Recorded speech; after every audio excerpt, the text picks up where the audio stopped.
You're listening to Real Facts on Real Estate with Sean Patrick Maloney. That sounds good.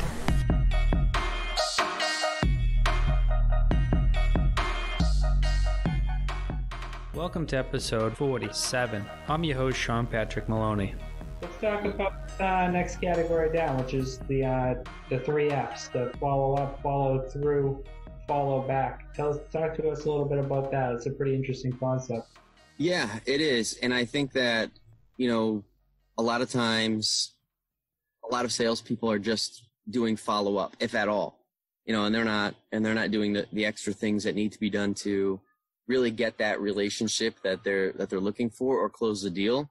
So I think all of these things, if I had to put them into a category of the finder, keeper, doer, I would say it's actually a little bit of each of them. So the follow up, follow through, and follow back method, it kind of pertains to every aspect of the business and ensuring that your dedication and persistence to your clients and business partners. So first we have the follow up with leads, both active ones and ones that you're not yet working with, and then those who maybe you've put on hold for whatever reason. So like you said, sometimes they need your 100% dedication for that pre-approval letter or that showing, and then they kind of go off the grid for a little bit. So it's those people who maybe were interested in one particular house but really weren't in the market to buy, and then they go away for a little bit until the time is right. So I don't know about you, Sean, but I keep track of everybody who I speak with. And if it's somebody who has applied with us and hasn't yet, or maybe for whatever reason they don't qualify right away, they have a couple points on their credit score that they need to approve, or they need to save a couple more dollars for their down payment and whatnot. We're following back up with those people in another month or so, or on a bi-weekly basis, just to kind of stay top of mind, and let them know that we haven't forgotten about them. Because if you don't, they're going to go somewhere else when they're ready to move forward. Yeah, and I never skip an episode without saying, or interview or anything like CRM. Yeah.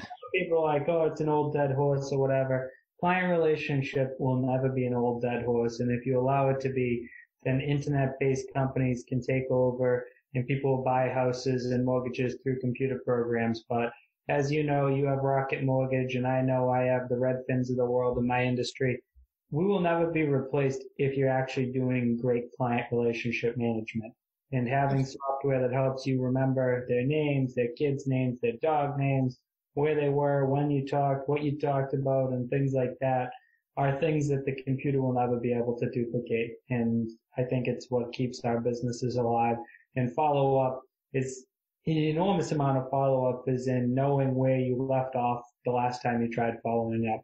Because there's nothing worse than calling somebody, getting them on the phone, only to realize you said something stupid, meaning you've already talked about it or they've already told you the answer. And I've witnessed agents actually even recently get fired by a potential lead previous to them ever getting a deal because of not paying attention to what was said in the past, and the person found it obnoxious and that you really don't have my best interests in mind. And the agent was shocked. And I have said to the people, you've got to do better about putting your notes down so you don't have instances like that happening, because people want to feel like they're the most important thing in the world when they're spending hundreds of thousands or millions of dollars. And right. If you don't understand that, you won't do good in this business. Real estate, no matter whether you're the home inspector inspecting that multiple $100,000 item, or you're that person that's going to do the staging for it and potentially help them sell it, everybody needs to treat it as such. It's the single largest investment of most people's complete portfolio. Even the richest people in the world, usually the most money they have in anything is real estate holdings. So right. It's always going to be that way. Let's talk a little bit about the follow through. Yeah, so follow through is doing what you say you're going to do. So if you have a client that's inquiring about a property, maybe they want to know a little bit more about the specifics. When was it built? Has there ever been any insurance claims against this property? Or telling them that you'll get back to them with some numbers. Maybe they want you to price out the monthly payment or the closing costs or something like that. So it's doing what you say you're going to do. So after you're following up with somebody, You get them back on the phone. They have a question for you. You say, all right, yeah, let me do some research and I'll get back to you on that. So following through is doing exactly that and not forgetting about them. And just making sure that, you're being responsible and you're being respectable by giving them the value that you told them that you were going to give. Yeah. And one of the things I always teach whenever I'm teaching people about sales is under promise, over deliver. If you can have an answer on Wednesday, tell them it's going to be Thursday and call on Wednesday and be the hero. If you think you're going to do it on Wednesday and you tell them Wednesday and you call on Thursday, you're the loser.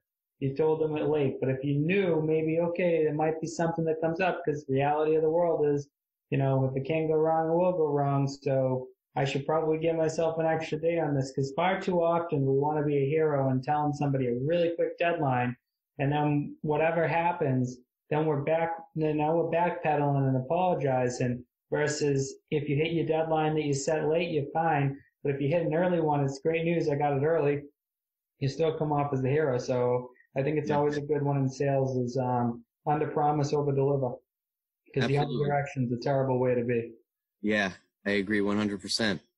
So let's talk about the last section there, follow back. Yeah, this one's, I think, one of the most important, obviously. And I don't think that there are enough people in sales that are doing this. So following back is following up with the clients or, the people who didn't hire you in the past and showing them your dedication. So Ryan gives 2 examples of this in the book. One is a couple who he toured around every borough of New York City, showing them properties. Nothing was quite right for them. And then they eventually decided not to buy. Maybe I think it was like a year or 2 later, after staying top of mind, sending the occasional email and phone call, just letting the client know that you're still thinking of them. They had come back and purchased a home for twice as much than they were originally shopping for. It was somewhere around 10 million or something like that. So it obviously paid off really well for him. And then he gives another example of a new building project where the developer didn't hire him at first. They had gone with a different real estate broker to market the property. And it was his persistence of following back. He would shoot a text or an email every week or so to let him know that they were thinking of him. Was that the guy that he bought the bookshelf for and sent a book to every week? Yeah, every week. Or I don't know if it was every day or every week, he mailed a new book. And he finally got an email back that said, all right, Ryan, the books can stop. You're hired. Yeah, I love that. I like that idea a lot. He was using all the methods during that one. It was all really following back, trying to get that project he didn't get. But he was using the follow-up, follow-through, follow-back method through and through on that one. That was really funny.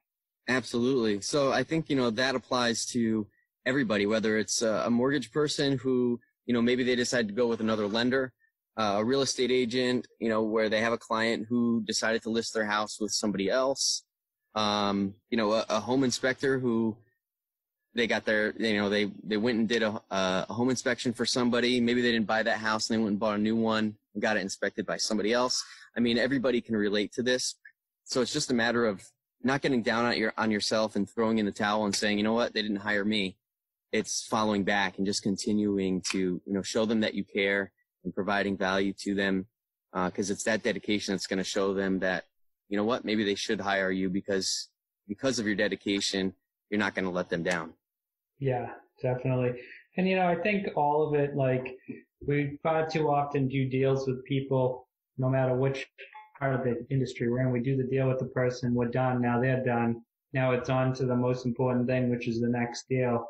And I think a lot of times we don't realize how many referral deals and how many other deals and how many return client type situations we lose, because it's, we often keep our metrics on new leads in versus closings, but how often are people keeping metrics on previous closings, giving out referrals or repeat dealing? And it's usually the metric is, oh, why did they buy through someone else after they bought through me 5 years ago? Or, oh, that's weird, the house is for sale, they never even called me. And a lot of times in our industries, unfortunately, it's top of mind is front in line.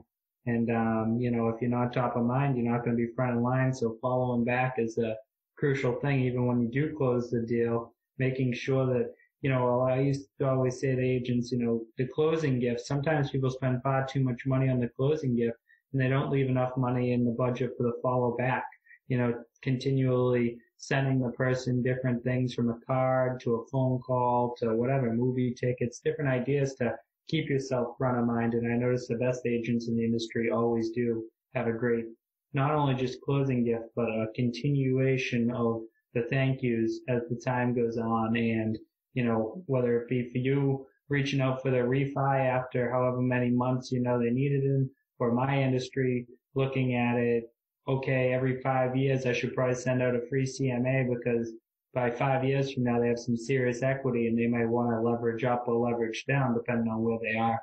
So I think a lot of these methods come into play. One last conversation I just want to have with you real quick. What did you think about Mr. X and the whole trip with Mr. X? Very, very interesting. I got to say, I put myself in his shoes because I was listening to the audiobook, and he tells the story so well that I think if I were in his position, I don't know that I would have had the trust to follow through on that deal. The question is, when you're sitting in France on the stairs and he's not showing up, what time do you throw the towel in, or are you just so committed at that point you call that your hotel room and you go home if it doesn't work? Exactly. Yeah. When can I get back home? Yeah, that was a crazy story, and it just goes to show you that following through does pay off. So for those of you who haven't read or listened to the book yet, Mr. X is a client that Ryan gets. I don't remember how he got in touch with him, like a Craigslist ad or something for one of his listings, or yeah, and it seemed like a spam email when he got it. Yep. Yeah, somebody that was in energy from the UK who wanted to buy a multi-million-dollar apartment from him. Cash. And because he was so new in the business, he jumped on it, got excited, and thinking that, this guy could either actually buy from me and it will pay years of salaries for me in one deal, or he's a murderer and he's gonna, steal my organs. So, but he, he followed through and he closed the deal, and it turned out to be as good as he thought it could have been. So I that's just another example of saying yes to those opportunities you're unsure about and making sure that you got those balls in the air. Well, and now they've closed over $250 million in transactions together since they met, because that guy is actually one of his largest property holding clients that he has. So, yeah, pretty interesting concept. But anyways, well, thanks for joining me today out here. I really appreciate you coming in for the recording here and getting everyone some information about the book. If anybody wants to get a hold of you, I know you do mortgages in Massachusetts and Connecticut as well. Why don't you give me your information? Absolutely. So again, my name is Shawn Toussaint with NorthStar Home Loans. My phone number is 860-942-9413. I can give you my email, but it'd probably be a little bit too long for you to write down. So maybe Shawn can throw it in the description. You can shoot me an email with any questions or scenarios that you have, and I'm always happy to lend a helping hand. Excellent. Just real quick, what exactly programs-wise do you offer? Obviously not specific, but what do you deal with? Pretty much, everybody offers almost all the same products, USDA, FHA, conventional, VA loans.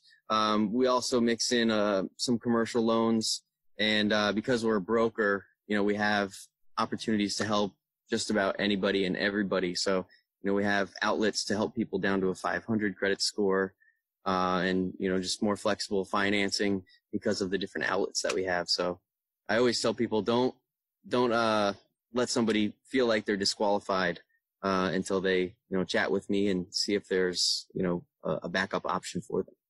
Perfect, Shawn. Well, thank you so much today for being here, and hope you gained something from this. And if you guys were looking for the book title again, it was Sell It Like Serhant by Ryan Serhant. The multi-copy book. This is the original one that we were reading out of today, and a lot to learn there. Definitely check it out, and thank you so much for joining us. Thanks, Shawn. Thanks for having me. Have a great day. Thank you for listening to this week's podcast. If you have any questions, comments, or concerns, please feel free to PM me, DM me, email me, call me, whatever works best for you. Make sure to tell your friends, family about this podcast. Make sure to follow the podcast if you've not already done so, and check out our group on Facebook under Real Facts on Real Estate. Thank you for listening this week, and I look forward to talking to you next week.